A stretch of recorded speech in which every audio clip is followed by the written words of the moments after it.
it is great to be joined in studio by Scott Pritchard. He has been doing an incredible job in the VSIN Invitational, hosted by Matt Humans. He is currently in the top 3, has been absolutely tearing it up this year. And Scott, great to have you aboard tonight. Thank you. Big fan of the show. Big fan of you, Greg.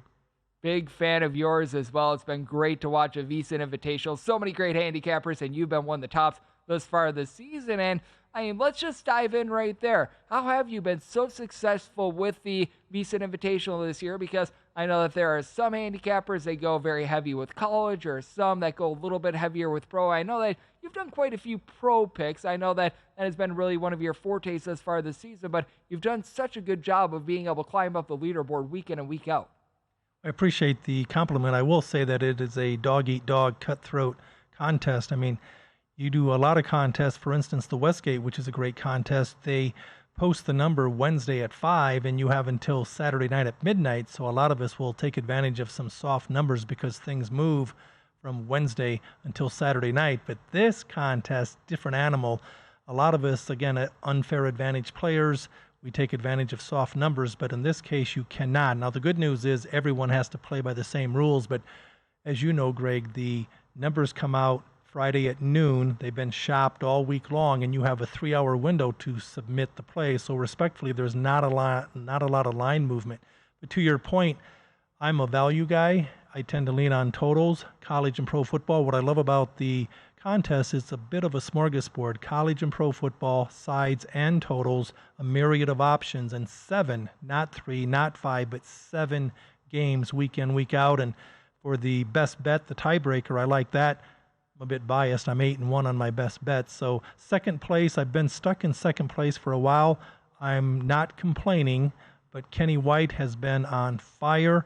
I did pick up a game this week, but Kelly Stewart and crew right behind me. So, the pressure is always on. And the field, as you know, Greg, super, super strong from 1 through 16. So anyone could win this contest. But right now, Kenny White's looking good and feeling good.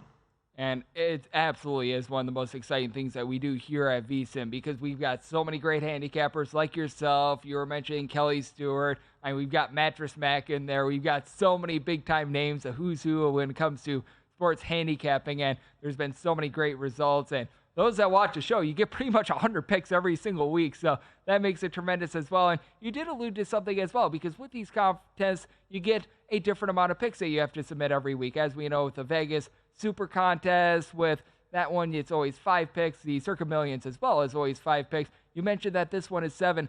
Do you think that's a little bit easier or a little bit tougher when it comes to 7 picks? Because I find myself, when it comes to contests, sometimes it's like, man, I feel like I've got 10 really good ones. I'm limited to 7. And then there are some weeks where you're just absolutely scrounging to try to be able to fill out that card.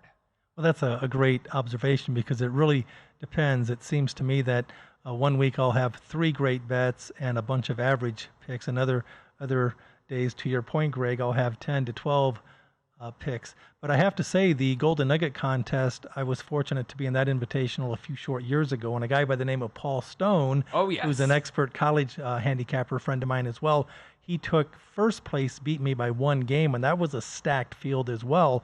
So again, I think a lot of times success leaves clues, and I also feel that the cream oftentimes will rise to the top, and you'll see that with NFL football, college football, never mind how a team might start a game or even start a season. Ultimately, at the end, the cream always seems to rise to the top. It certainly does. And you mentioned Paul Stone, just a terrific college football handicapper in his own right as well, and a guy that does a great job posting up some of his beer observations as well. So always love being able to follow him on Twitter/X. As we're being joined by Scott Pritchard. He does a tremendous job as one of the main handicappers in the VSIN Invitational. He is joining me on the Greg Peterson Experience on VSIN, the Sports Betting Network, and alluding to the NFL game quite a bit.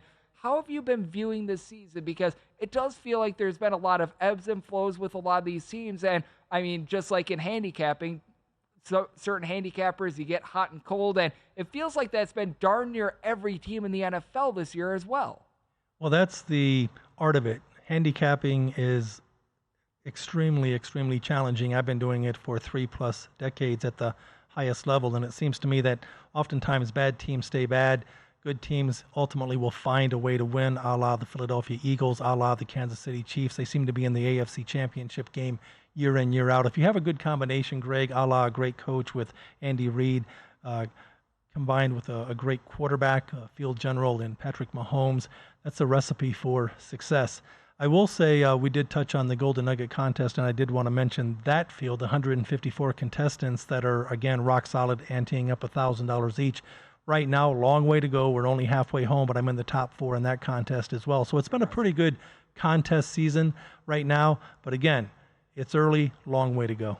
Oh, it certainly is a long way to go. And in terms of some of the games that we are looking at this week, just off the top of your head, because obviously we are going to be seeing some line movement here, and for every contest, it's going to be different. For the VSIN Invitational, you submit those plays on Friday. You're using the Friday numbers. With the Westgate Super Contest, you get to use a little bit more of a stale number. You have until early Saturday to be able to submit those. Same goes for the Circa Millions. But was there anything that did stick out to you right when you saw it and you thought, man, this is a game that I'm probably going to be targeting? Don't know if you're going to be playing it or not, but is there a few games in general that you take a look at and you're just really intrigued by for this week? Well, it's a great question. I try to wipe the slate clean day in, day out, start fresh. But I have to say, objectively, man to man, friend to friend, I always look and see who's playing Carolina this week. And this week, it's the Bears. Chicago at home, Thursday night game, so I cannot use it in the contest, so I'm not going to force my hand by sharing too much secret sauce at this early part of the week. But the Bears at home, it takes some courage to step up to the bet window and say, yeah, give me 1,100 to win 1,000 on the Bears. But if you're ever going to do it, this would be the time. They're a 3-point favorite at home against Carolina. Yeah, the Carolina Panthers. It has been absolutely brutal for them. I know that a lot of people are becoming skeptical of Bryce Young, and I think rightfully so. And at the same time, you need to look at those weapons. You need to look at the offensive line. And right now, there's just not a lot there. And you mentioned the Thursday night game, and I'm so glad that you do, because in a lot of these contests, the Circa Millions contest, the Super contest, you go down the list. A lot of these contests, they do allow you to play the Thursday games, but you have to place all 5 of your picks at the same time. Is that something that you'll do from time to time, or do you have a pretty hard-set rule that you just avoid the Thursday games and you go for the Sunday and Monday games? I avoid the Thursday night game, and the reason is it's hurtful because I might have a strong opinion. It's happened countless times in the past. But if you're putting in 5 picks or 7 picks, I am not going to overreact based on one game when a lot can happen from Thursday night to Saturday, as an example, with line moves, injury reports, weather conditions. Everything affects everything else. So to your point, my friend, will not ever put in a Thursday night game.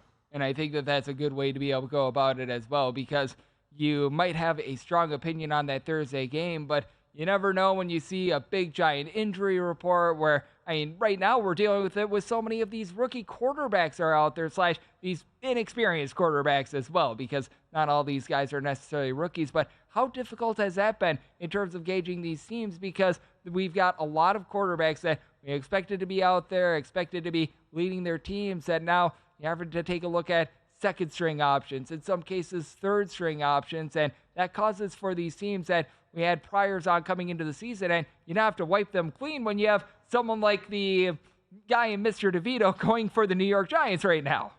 Another bad team and a bad coach. Are you kidding me? This clown, coach of the year?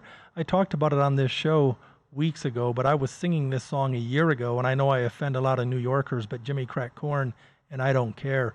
That coach is a joke. He was coach of the year, yet he took third in their division. There was only one team that finished worse than the Giants a year ago, and in that same division, Sirianni and the Eagles had the best record in football, and they won that division, yet the New York Giants coach is coach of the year? Are you kidding me?